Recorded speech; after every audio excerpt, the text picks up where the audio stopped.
정사란입니다. 오늘은 퇴근 시간 6시, 7시, 8시 각각 퇴근 시간에 맞는 부업을 추천해드릴게요. 일단 먼저 퇴근 시간 6시입니다. 퇴근 시간 6시인 분들은요, 하루에 한두 시간 정도 부업하는데 시간을 드릴 수 있을 것 같아요. 그래서 퇴근 시간 6시인 분들을 위해서는 하루에 한두 시간 정도 소요되는 부업을 소개해드릴 거예요. 이 부업은 내가 직접 하는 건 아니고요. 문의가 오면 돈을 받고 나 대신 해줄 사람을 섭외해서 연결해주는 일인데요. 실제로 이분은 1개월 차에 98만원, 2개월 차에는 495만원, 3개월 차에는 840만원, 현재는 1900만원 이상을 벌고 있습니다. 초반에는 하루에 한두 시간씩 부업으로 하시다가 현재는 아예 전업으로 하고 있습니다. 그래서 이 부업의 목표 금액은요, 월 100만원 정도입니다. 그리고 난이도는 5점 중에 저는 3점을 주도록 하겠습니다. 그 이유는 우리가 직접 일을 하는 게 아니라서 연결만 해주는 거니까 비교적 쉬운 일이기 때문인데요. 그럼에도 불구하고 제가 1, 2점이 아닌 이유는 일단 이 부업을 연결해주기 위해 먼저 해야 할 것들이 있기 때문입니다. 그럼 이번에는 퇴근 시간 7시인 분들을 위한 부업을 추천해드릴게요. 이분들은 하루에 한두 시간까지는 부업을 하시기가 어려울 것 같아요. 그래서 일주일에 3시간에서 4시간 정도 투자할 수 있는 부업을 소개해드릴게요. 이 부업은 먼저 계산을 할 줄 알아야 되고요. 그리고 계산을 한 다음에 공장에 의뢰를 할 거예요. 그리고 공장에서 일이 완료가 되면 기사님을 섭외해서 완료하는 일입니다. 이거 실제로 제가 했던 일이에요. 첫 달에는 순수익이 315만원 정도 벌었고요. 지금도 하고 있습니다. 그래서 이 부업의 목표 금액은 월 315만원이에요. 이 부업의 난이도는 5점 중에 5점입니다. 제가 직접 해보다 보니까 좀 난이도에 있어서 쉽지는 않다 이렇게 말씀드리고 싶어요. 사실 이 부업도 마찬가지로 직접 일하지 않고 각자의 어떤 업무 전문가들을 섭외해서 연결해주는 부업인데요. 그럼에도 불구하고 앞에 이 부업에 비해서 난이도가 높은 이유는요, 그 전에 계산을 할 줄 알아야 되기 때문입니다. 그럼 이번에는 퇴근 시간 8시인 분들을 위한 부업을 간단하게 소개해보겠습니다. 일단 이분들은 당연히 6시, 7시인 분들에 비해서 시간이 훨씬 적겠죠? 그래서 일주일에 한두 시간 정도만 쓸 수 있는 부업을 추천해드리려고 합니다. 이 부업은 먼저 돈을 받고요, 돈을 준 사람을 대신해서 글을 써주는 일인데요. 실제로 이 분은 이 부업으로 현재 월 444만원을 벌고 있습니다. 처음에는 부업으로 주 한두 시간 정도 하다가 현재는 본업으로 하고 있죠. 그래서 이 부업의 목표 금액은요, 월 444만원입니다. 난이도도 한번 볼게요. 이 부업의 난이도는요, 5점 중에 4점으로 주도록 하겠습니다. 사실 이 부업은 월 단위로 약속한 수만큼 자유롭게 글을 써주면 되는 부업이라 일단 시간적으로는 여유로워요. 근데 그럼에도 이 부업이 4점인 이유는요, 엉덩이가 무거워야 합니다. 엉덩이가 좀 무거워야 잘할 수가 있기 때문에 그런 분들이 많지 않을 수 있어서 난이도를 4점으로 두었습니다. 자, 오늘 그럼 지금 방금 소개한 이 3가지 부업에 대해서 자세히 알려드릴 건데요. 지금까지 들은 내용이 괜찮다 싶으시면 오늘 알려드린 내용을 그대로 따라해보시면 될 것 같습니다. 그럼 시작할게요. 자, 그럼 먼저 퇴근 시간 6시인 분들 하루에 한두 시간씩 할 수 있는 부업을 소개해드리겠습니다. 그건 바로 계단 청소 부업이에요. 계단 청소 부업은요, 말 그대로 돈을 받고 계단 청소를 해주는 부업이에요. 이렇게 말씀을 드리면 청소를 어떻게 해? 하실 수도 있는데 이 계단 청소하는 방법은 크게 2가지로 나눌 수 있습니다. 일단은 첫 번째로는 여러분들이 생각하신 것 그대로 말 그대로 돈을 받고 직접 청소를 하는 방법이 있고요. 그 다음에 두 번째로는 직접 청소를 하지 않고 그냥 연결만 해주는 방법도 있습니다. 그러니까 계단 청소 일거리를 딴 다음에 계단 청소 하실 분들은 연결을 해주고 돈을 받는 거죠. 그래서 직접 청소를 안 하고 그냥 연결을 해주는 방법이 있어요. 당연히 오늘 소개할 방법은 이 두 번째 방법을 중점적으로 소개해드릴 예정입니다. 자, 그러면 이 두 번째 방법을 어떻게 하는지 알려드릴게요. 일단 첫 번째는요, 당연히 계단 청소가 필요한 사람을 찾아야 됩니다. 청소를 필요로 하는 사람 찾기. 이렇게 되려면 어떻게 해야 되죠? 네이버에 땡땡 계단 청소 이런 걸 검색했을 때 내 업체가 보이면 됩니다. 그러면 그 글을 읽고 문의까지 오는 고객들이 있겠죠? 그래서 방금 말한 땡땡 계단 청소 이런 단어를 우리가 키워드라고 말을 하는데요. 이런 키워드들을 찾아서 글을 써줄 겁니다. 예를 들면 강남구 계단 청소, 송파구 계단 청소와 같이 이렇게 지역명 플러스 계단 청소 이런 키워드를 제목에 작성해서 글을 써줄 거예요. 만약 내가 서울 지역과 인천까지도 가능하다, 그럼 범위를 넓혀서 지역명을 모두 활용할 수가 있습니다. 지금 보시는 것처럼 지역구 단위로 검색을 했을 때 검색량이 조금 높았고요. 동 단위는 당연히 검색하는 사람이 좀 더 적겠죠. 검색량이 적은 것부터 시작해서 많은 것까지 순서대로 작성을 해주시면 됩니다. 이렇게 키워드가 정해졌으면 이제 제목을 작성해줘야 되는데요. 지금 보시는 것처럼 키워드를 포함해서 제목을 작성해주시면 됩니다. 그 다음 이제 글 내용을 작성해줘야 되는데요. 총 글자 수는 1500에서 2000자 정도 작성해주시면 되고요. 글 내용은 내가 어떻게 계단 청소를 잘 해줄 수 있는지 또는 어떤 방식으로 진행하고 있는지 이런 식으로 나에게 문의가 올 수 있도록 서론, 본론, 결론을 나눠서 글을 작성해주시면 됩니다. 지금부터 제가 예시글을 보여드릴 건데요. 이 글을 비슷하게 그냥 거의 비슷하게 쓰시면 됩니다. 일단 제목부터 볼게요. 제목은 그냥 이런 식으로 쓰세요. 계단 청소 업체, 돈만 받고 제대로 청소 안 하는 업체를 거르는 2가지 방법 이런 식으로 쓰는 거죠. 여기서 계단 청소 업체라는 키워드는 뭐 땡땡 계단 청소 이런 걸로 바꿀 수도 있습니다. 편하게 바꾸시고 뒤에 제목은 이런 식으로 쓰시면 돼요. 그리고 내용 첫 줄에는요, 이렇게 할게요. 빠른 연락을 원하시는 분들이라면 010 땡땡땡땡땡땡 여기로 문자 혹은 전화 부탁드립니다 하고 본인들의 연락처를 쓰시면 되겠죠. 그럼 이제 다음 줄부터는 어디를 작업해준다는 이야기와 그리고 나를 어필하면 됩니다. 저는 이런 식으로 썼어요. 첫 번째, 무조건 싸게 해준다는 업체는 걸러라. 두 번째, 추가비용 많은 업체는 걸러라. 이런 식으로 썼습니다. 그리고 마지막에는 그게 우리다. 그러니까 우리한테 연락해라. 이런 식으로 하고 마지막 연락처를 넣었죠. 대략적인 구성은 이런 식으로 작성하시면 되는데요. 이렇게 하라고 말씀을 드리면 어렵다고 하실까봐 이 예시글은 제가 고정 댓글 링크로 올려드릴게요. 직접 보시고 수정을 하셔서 사용하시면 됩니다. 만약 이것도 어렵다고 하시면 챗GPT를 활용해서 작성해주시면 되는데요. 챗GPT로 들어가셔서 상가 계단 청소하는 방법, 서론, 본론, 결론을 나눠서 블로그 글을 작성해줘. 글자 수는 총 1500자 이상을 작성해줘 라고 검색을 하면 이렇게 글 내용이 바로 작성이 됩니다. 이 글을 참고해서 작성해주셔도 괜찮아요. 그리고 마지막에는 까먹지 말고 문의가 올 수 있도록 연락처를 적어주셔야겠죠. 이렇게 1단계를 마무리했으면 이제 계단 청소를 필요로 하는 사람을 찾았어요. 그럼 그 다음에는 우리가 뭐 해야겠죠? 그 다음에는 이제 문의 이후의 단계입니다. 문의를 받았으면 실제 청소할 사람을 찾아야겠죠? 그래서 두 번째는 청소 실력자를 찾습니다. 계단 청소 문의가 오면요, 청소가 가능한 사람을 섭외해줘야 되는데요. 우리는 계단 청소 전문가를 섭외 섭외해서 이를 연결해주고 수수료만 받으시면 돼요. 그러면 이 청소 전문가들 모여있는 곳을 알려드릴게요. 지금 보시면 이 청소 정보통, 계단 청소 동호회 이런 카페들이 있어요. 여기 카페에는 이미 꽤 많이 계단 청소를 해보신 분들이 청소 일거리를 찾고 있습니다. 그리고 일거리를 주는 사람까지 많은데요. 이 분들에게 일거리를 제공하고 수수료만 받는 원리입니다. 먼저 계단 청소 동호회 카페에 들어가서 한번 봐볼게요. 메뉴에 보면 구인구직 메뉴가 있는데요. 들어가 보시면 이렇게 청소 직접 하실 분 구한다고 글들이 올라와 있습니다. 예를 들어 하나 봐볼게요. 제목에는 지역 플러스 계단 청소 하실 분을 구한다 뭐 이런 식으로 써놨네요. 그리고 본문에 상가면 상가, 빌라면 빌라 또는 사무실이라고 작성을 해주시고 주 몇 회인지 손님과 이야기한 거를 적어주시면 되고요. 월 얼마까지 라고 하면서 이 내용을 필수로 넣고 연락받아 연락처를 기입하시면 됩니다. 그러면 우리 글을 보고 문의가 올 거고요. 연결을 해드리면 됩니다. 이 부업에서 여러분이 주의하실 점도 알려드릴게요. 제가 이렇게 하라고 했더니 만약 이렇게 카페에 글을 올렸는데 사람이 안 구해지면 어떡하나요? 이렇게 물어보시는 분들도 계세요. 맞아요. 가장 최악의 경우에는 내가 고객한테 가능하다고 말을 해놨는데 협의한 금액으로 사람이 안 구해질 수도 있습니다. 그래서 가장 안전한 방법은요. 고객들한테 문의가 오면 조건을 듣고요. 그 다음에 잠깐만 기다려달라고 말씀을 드린 다음에 그 다음에 글을 올리는 거죠. 먼저. 그래서 기술자분들한테 얼마 정도 금액이면 할 것인지에 대해서 금액을 확인을 받고 그 다음에 중개수수료 개념으로 1, 2만 원을 붙여서 고객과 협의하는 게 좋습니다. 근데 여기서 나는 돈을 좀 더 벌고 싶다 하는 분들은요. 이렇게 아예 일을 넘기지 말고 알바를 채용하는 방법도 있어요. 이렇게 운영하게 되면 당장 버는 돈이 달라지진 않는데요. 대신 나중에 비슷한 지역의 여러 청소권에 대해서 묶어서 한 번에 다른 청소 업체에 팔 수가 있습니다. 이때는 건당 1, 2만 원이 아니라 배수로 팔 수가 있는데요. 이게 무슨 말이냐면 한 건에 월 7만 원씩 받기로 했다고 해볼게요. 그럼 청소 계약이 근처에 한 10개 있습니다. 그러면 총 월 70만 원짜리 계약이잖아요. 이걸 한 번에 파는 겁니다. 이때는 몇 배수라고 해서 권리금 개념으로 1배수면 월 70만 원짜리를 70만 원만 받는 거고요. 2배수면 140만 원을 받고 팔 수 있는 겁니다. 근데 이 배수가 건수가 많아지면 많아질수록 올라가요. 최대 7배수까지 받는 경우도 있습니다. 이런 걸 우리가 우던팔이라고 하고 실제로 카페에서도 이렇게 파시는 분들이 있어요. 다만 여기서 또 문제는 알바를 구해서 운영하게 되면 실제로 그 알바가 그 시간 청소를 안 할 수도 있죠. 그러면 내가 해야 된다는 불가피한 상황이 생길 수도 있다는 점입니다. 그래서 이런 장단점이 있기 때문에 어떤 방법으로 하실지는 여러분들이 선택하시면 될 것 같아요. 자, 그럼 여기까지 해서 퇴근 시간 6시 계단 청소 부업에 대해서 알아봤는데요. 그럼 다음 퇴근 시간 7시 부업을 보겠습니다. 일단 퇴근 시간 7시는요. 일주일에 아까 3-4시간 정도 할 수 있는 부업이라고 말씀드렸는데요. 제가 직접 하고 있는 부업인 바로 간판 부업입니다. 이건 제가 했던 거라 제가 했던 방식을 그대로 설명을 드려볼게요. 일단 첫 번째는요. 여러분들이 고객한테 간판 견적을 내줄 거고요. 이 견적가의 50%를 돈을 받습니다. 근데 이때 주의하실 점이 우리가 고객한테 견적을 먼저 내고요. 나중에 그 해당 간판의 원가는 나중에 알게 됩니다.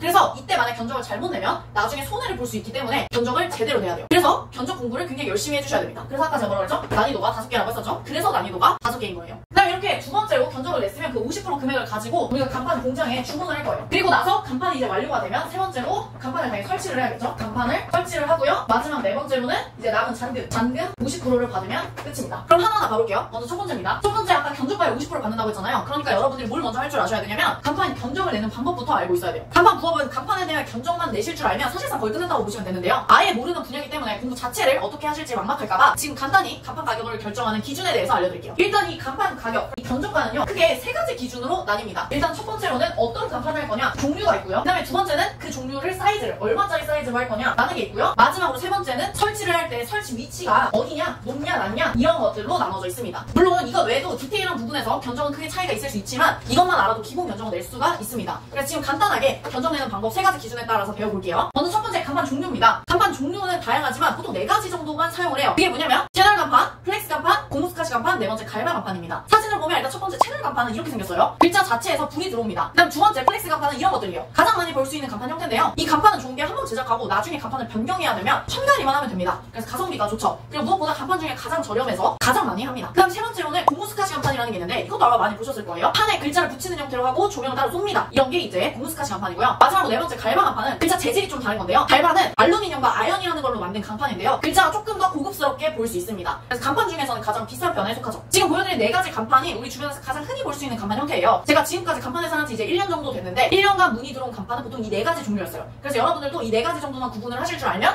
됩니다. 이렇게 간판 종류를 구분했으면 그 다음에 이제 글자나 간판 크기를 확인해야 됩니다. 그래야 견적이 이제 나올 수가 있거든요. 이때 쓰는 단위가 뭐냐면 해배라는 거예요. 이 해배가 뭐냐면 1제곱미터를 1해배라고 부릅니다. 간판은 해배 크기에 따라서 가격이 결정이 되거든요. 그러니까 1해배당 가격이 얼마다 이게 간판 종류마다 달라요. 아까 말씀드렸듯이 플렉스가 가장 저렴하고 갈바가 가장 비싸다고 했잖아요. 그러니까 각 금액대가 이제 종류별로 있는 거고요. 그게 몇 해배냐에 따라서 전체 견적이 나오게 되는 거죠. 자, 그러면 이제 간판 견적을 결정하는 마지막 기준이에요. 뭐죠? 설치 위치라고 했습니다. 사실 간판 종류와 크기를 알면 간판 자체의 견적은 이미 끝난 거예요. 근데 거기서 내 마진을 이제 붙여야겠죠? 그리고 한 가지 더 추가할 게 있는데요. 그게 바로 설치 비용입니다. 간판 설치를 내가 할 수는 없잖아요. 그러니까 설치 기사님을 섭외해야 하는데요. 보통 설치 비용은 1층이냐 아니면 2층 이상이냐에 따라서 섭외해야 하는 기사님이 달라서 비용이 달라집니다. 1층의 경우에는 사다리차 기사님이라고 해서 그냥 사다리차로 올라갈 수 있기 때문에 조금 저렴한 편이죠. 대략적으로 단가는 하루 기준 30에서 40만원 정도입니다. 반면 2층 이상 고층 건물에 간판을 설치할 때는 당연히 딱 봐도 굉장히 위험해 보이고 더 높은 차가 필요하겠죠. 이런 차를 우리가 스카이차라고 하는데요. 이 스카이차 설치 기사님을 섭외해야 됩니다. 이 기사님은 사다리차 기사님보다는 좀 더 비싸요. 그래서 하루 기준 60에서 70만원 정도 비용이 발생이 됩니다. 이 비용은 대략적인 단가니까요. 참고만 해주시면 되고요. 이런 식으로 간판 견적을 내시면 됩니다. 그러니까 지금 제가 말한 것처럼 고객한테 견적을 내줄 때에는 간판 종류가 뭔지, 사이즈가 어떤지, 그 다음에 설치 비용은 얼마 정도 들지를 참고한 다음에 여기서 내 마진까지 붙여서 견적을 안내하고 그 다음에 50% 금액을 받으면 되는 거죠. 자, 이렇게 간판 견적 내는 방법을 배웠으면 두 번째로 간판 공장에 주문을 해야 되잖아요. 그럼 간판 공장을 찾아가야겠죠. 그러면 간판 공장 찾는 법에 대해서 말씀드릴게요. 보통은 공장을 한두 군데만 하는 건 아니에요. 각 공장마다 저렴한 간판들 종류가 좀 달라서 여러 개 거래를 터놓기도 합니다. 그럼 이런 간판 공장을 어떻게 찾냐? 이런 질문을 하실 수 있는데 사실 간판 공장은 저 같은 경우는 저도 몰랐잖아요. 아무것도 아는 게 없었습니다. 그래서 그냥 서울 경기권에 있는 간판 공장이라고 검색한 다음에 싹 다 전화를 돌렸어요. 그러면서 지금 공장을 찾은 건데요. 전화해 보니까 간판 공장이라고 해서 견적을 받아보면 그냥 간판 회사인데 공장인 척하고 주는 경우도 많더라고요. 그래서 견적이 그냥 소비가인 경우도 있었어요. 그래서 이런 견적에 내 마진을 붙이면 계약할 수 있는 경우 자체가 없거든요. 그래서 공장을 찾으실 때는 이런 거 다 전화해서 여러 군데 견적을 받아봐야 진짜 공장인지 아닌지 확인이 가능합니다. 자, 이렇게까지 하면 견적만 내는 방법 알았죠? 간판 공장 찾는 법 알았어요. 그 다음에 설치 기사님을 찾아야 되는데요. 사실 설치 기사님은 네이버에 검색하면 금방 나오기 때문에 설치 기사님을 쉽게 구하실 수 있을 거예요. 그러면 요거까지 했으면 이제 가장 중요한 한 가지가 남았습니다. 바로 그게 뭐죠? 홍보를 해야겠죠. 간판을 할 사람을 찾아야 돈을 벌 거 아니에요. 그래서 홍보를 해야 됩니다. 이 홍보는 계단 청소와 마찬가지로 간판이 필요한 사람을 위해서 글을 쓰면 돼요. 저랑 지금 같이 써볼게요. 제목은 이렇게 쓰여 있습니다. 간판 교체 비용, 100% 다 낼 필요 없습니다. 이런 식으로 쓰는 거죠. 그리고 그 밑에는 간판 교체 비용을 아끼는 방법을 알려줬습니다. 일단 제가 아는 방법을 말씀드리자면 첫 번째는 첨가리라는 방법이 있고요. 두 번째는 돌출 간판 DIY라는 방법이 있고요. 세 번째는 디자인 시향 준비라는 방법이 있어요. 어쨌든 이런 방법으로 좀 더 저렴하게 할 수 있다. 그리고 우리는 이런 방법으로 저렴하게 할 수 있는 방법을 알려주겠다. 이런 식으로 글을 썼습니다. 이렇게 글을 써주시면 되는데요. 본문 내용 작성은 일단 총 글자 수가 1500에서 2000자 이내로 작성해주시면 되고요. 이해하기 쉽게 이 글 자체도 제가 고정 댓글로 넣어놓을 테니까 이 고정 댓글에 있는 제 글을 조금 수정해서 쓰시면 될 것 같습니다. 이렇게까지 하면 이제 문의가 오겠죠? 그럼 본격적으로 문의가 왔다고 가정을 해볼게요. 그럼 고객들한테 이걸 물어보시면 됩니다. 일단 첫 번째, 설치 위치가 중요하기 때문에 지역 어딘지 물어봐야 되고요. 두 번째로는 설치하려는 곳 사진을 봐야 됩니다. 그래야지 뭐 어떤 간판이 어울릴지 사이즈가 어느 정도 나올지 감이 오겠죠? 그다음에 세 번째로는 원하는 간판 디자인을 받아야 됩니다. 그래야 간판 종류를 정할 수가 있으니까요. 먼저 지역을 물어보는 이유는 설치 기사님과 일정 조율 때문에 물어보는 거고요. 설치하려는 곳과 원하는 간판은 단가에 영향을 주기 때문에 물어보는 겁니다. 설치하려는 현장의 사진을 보고 몇 층인지 대략적으로 보고 가로 세로 길이 같은 경우는 고객한테 물어보면 대충 알 수 있거든요. 그걸 가지고 대략적인 견적을 볼 수가 있습니다. 보통은 유선상으로는 이 정도 상담만 하고요. 방문해서 가로 세로 길이를 어차피 정확하게 재야 돼요. 근데 이것도 내가 직접 못 간다면 견적을 대충 안내하고 하겠다고 하면 그때 설치 기사님을 별도로 보낼 수도 있습니다. 물론 간단한 입간판의 경우에는 유선상으로만 안내해서 판매하는 경우도 있죠. 그래서 여기까지 알려드리면 아마 이제 여러분들이 직접 해보실 분들은 좀 더 공부를 해보시면 충분히 혼자 공부를 해보실 수 있을 겁니다. 이 부업의 장점은요, 일단 제가 직접 해봤지만 높은 마진율과 시간의 자율성입니다. 평균 마진율은 30% 정도 되는 것 같고요. 이 부업에서 내가 해야 될 일은 견적 미팅, 간판 의뢰, 그 다음에 설치 섭외 이 정도 일이기 때문에 사실 전화로 하는 일이라서 나의 어떤 몸적인 시간은 좀 자유롭습니다. 그래서 조절해서 하시면 되겠죠? 물론 이 부업의 단점도 있어요. 단점은 간판에 대한 전문 지식뿐만 아니라 5개 광고사라는 국가 자격증이 필요합니다. 처음에 간판 지식에 대해 그러니까 공부하는 시간이 필요한 거죠. 보통 이 자격증을 취득하는 데에는 한 3개월 정도 소요가 됩니다. 근데 이건 뭐 사람마다 다르겠지만 평균 3개월 정도 공부를 하신 다음에 하실 수가 있는 거죠. 만약 이 부업이 괜찮으신 분들은 제가 직접 창업하는 과정을 담은 영상도 있으니까 이 영상을 참고해보시면 좋을 것 같습니다. 자, 그럼 이제 마지막으로 퇴근 시간 8시 정말 시간이 없는 분들이죠. 이런 분들을 위한 부업이에요. 이런 분들을 위해서는 일주일에 한두 시간 정도만 할 수 있는 부업을 알려드리겠습니다. 그건 바로 블로그 대행 부업이에요. 앞에 계단 청소 부업이나 간판 부업은 어딘가를 가야 한다는 부담감이 좀 있을 수 있는데요. 이 부업은 오프라인으로 만나거나 하는 건 아니기 때문에 퇴근 시간이 늦은 분들도 그냥 정해진 기간까지만 글을 쓸 수 있다면 할 수 있습니다. 그럼 이 블로그 대행이라는 게 뭐냐를 말씀을 드리자면 말 그대로 블로그를 대신 써주고 돈을 받는 부업이에요. 보통은 돈을 먼저 받고 시작을 하는데요. 우리에게 돈을 준 사람 블로그에 그 사람을 대신해서 홍보해주는 글을 쓰는 거예요. 그러니까 내 블로그가 아니라 나한테 돈을 주고 맡긴 사람 있죠? 그 사람의 블로그에 글을 써주는 겁니다. 이걸 이해하기 쉽게 3단계로 좀 정리해서 말씀을 드릴게요. 일단 첫 번째로는 블로그를 대신 써줄 수 있다는 내용의 글을 내 블로그에 쓴다. 일단 첫 번째로는요, 나에게 돈을 주고 글을 써달라고 의뢰할 사람을 먼저 찾아야 되잖아요. 그런 사람을 찾기 위해서는 먼저 내 블로그에 글을 써야 돼요. 내 블로그에 뭐라고 써야 되냐? 내가 글을 얼마나 잘 쓸 수 있는지 이런 거를 어필하는 글인 겁니다. 이 글도 마찬가지로 제가 예시글을 넣어놓을 테니까 고정 댓글에 있는 예시글을 참고해 주시면 됩니다. 그 다음에 이제 두 번째로는요, 그럼 이제 문의가 올 거예요.